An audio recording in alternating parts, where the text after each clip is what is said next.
Hey everyone, welcome back to the channel. Today, we're diving into a major shift in the automotive world, one that's going to change things as dramatically as the invention of the Model T. We're talking about 8 states that are planning to ban gas cars soon. Yeah, you heard that right, ban. These states are putting the pedal to the metal in the race to reduce emissions and combat climate change. Is this the end of the road for gas guzzlers? Are we on the cusp of an electric revolution? Buckle up because we're about to break it all down. So let's start with the state that's often at the forefront of change, California. The Golden State has always been a trendsetter, and their stance on cars is no different. Back in 2020, California's governor, Gavin Newsom, announced that by 2035, all new cars and passenger trucks sold in the state would have to be zero-emission vehicles. That means electric cars, hydrogen fuel cell vehicles, the whole shebang. This is a huge deal, not just for California, but for the entire country. When California makes a move like this, car manufacturers pay attention. They don't want to lose out on such a big market, so they start adapting their production lines to meet the new demand. Of course, this ambitious plan hasn't been without its critics. Some argue that 2035 is too soon, that the technology isn't quite there yet, or that it will be too expensive for the average consumer. But California is pushing forward, investing in charging infrastructure and offering incentives to make electric cars more affordable. Next up, we're heading to the East Coast, to the state that never sleeps, New York. In 2021, New York passed its own ambitious climate law, aiming to reduce greenhouse gas emissions by 85% by 2050. And a big part of that plan, you guessed it, phasing out gas-powered cars. While they haven't set a specific date for a complete ban, they're following a similar timeline to California, aiming for most new car sales to be electric by 2035. New York faces its own unique challenges. It's a densely populated state with millions of people relying on cars to get around. So the transition to electric vehicles will require a massive investment in charging infrastructure, especially in New York City. But the state is already making progress, installing charging stations in public places, apartment buildings, and even along highways. Plus, they're offering tax breaks and other incentives to encourage people to make the switch to electric. From the concrete jungle of New York, we're heading west to a state known for its lush forests and stunning natural beauty, Washington.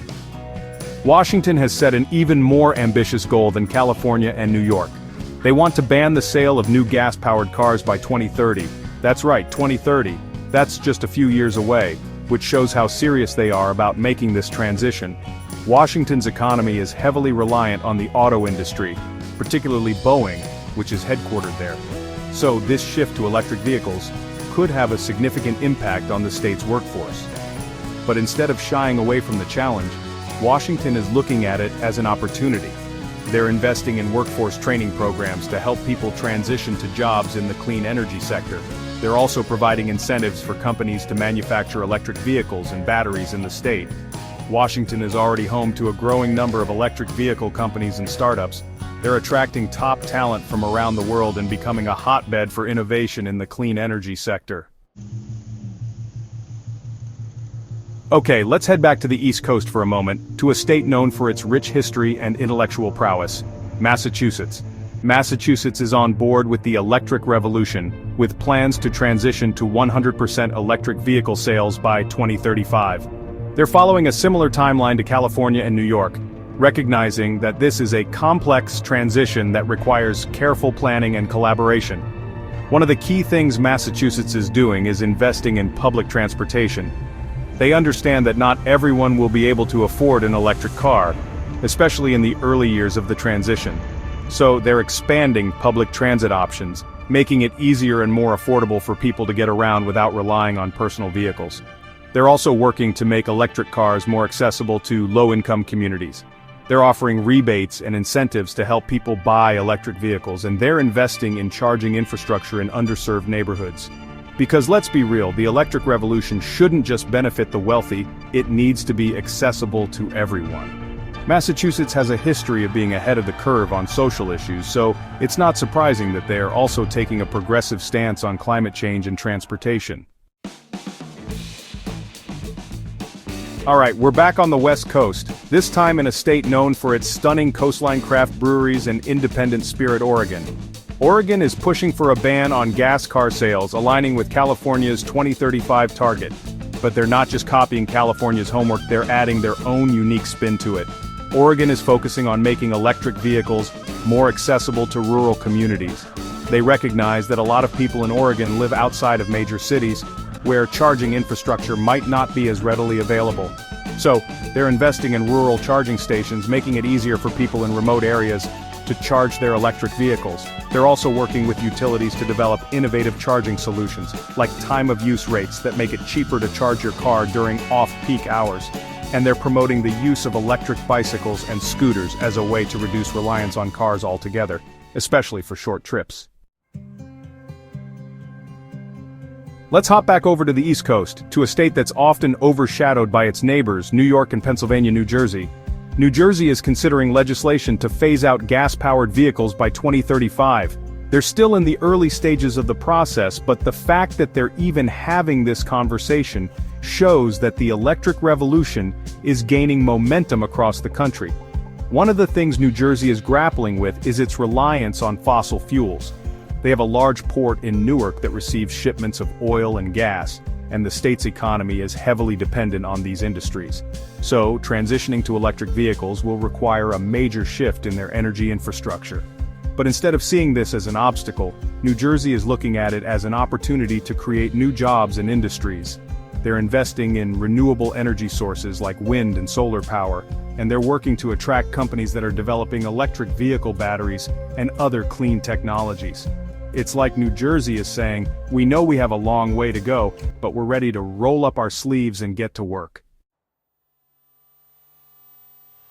From the Jersey Shore, we're heading back to the Rocky Mountains, to a state known for its breathtaking scenery, outdoor recreation, and independent spirit, Colorado. Colorado is exploring options to reduce emissions, including a potential ban on gas car sales. They haven't set a specific date yet, but they're actively studying the issue and looking at what other states are doing. And given their commitment to protecting their natural beauty, it's likely that they'll follow in the footsteps of other eco-conscious states. One of the things that makes Colorado unique is its high altitude. Electric vehicles actually perform better at higher elevations because the thinner air creates less drag. So, in some ways, Colorado is a perfect testing ground for electric vehicles, and they're already seeing an increase in electric car adoption. Colorado is also home to a growing number of electric vehicle charging stations, particularly along major highways and in mountain towns. They recognize that people come to Colorado to enjoy the outdoors, and they want to make it easy for them to do so without polluting the environment. Finally, we're heading to the Mid-Atlantic, to a state that's steeped in history, but also looking towards the future. Maryland. Maryland is the latest state to join the movement, with plans to ban gas car sales by 2035. They're following the lead of other states that have already made this commitment, recognizing that the time for action is now. One of the things that makes Maryland unique is its location. They're situated right in the middle of the East Coast, with major highways connecting them to other states. This makes them a prime location for electric vehicle charging stations, as people traveling up and down the coast will need places to charge their cars. Maryland is also home to a number of universities and research institutions that are working on developing clean energy technologies. They're investing in research and development, hoping to become a leader in the transition to a clean energy economy. That's it for today's video. We've traveled from coast to coast, exploring how 8 states are leading the charge towards an electric future. It's clear that the momentum is building, and the transition to electric vehicles is well underway. If you found this information helpful, make sure to give us a thumbs up and subscribe for more updates. Let us know in the comments what you think about these states' plans to ban gas cars. Thanks for watching, and we'll see you in the next video.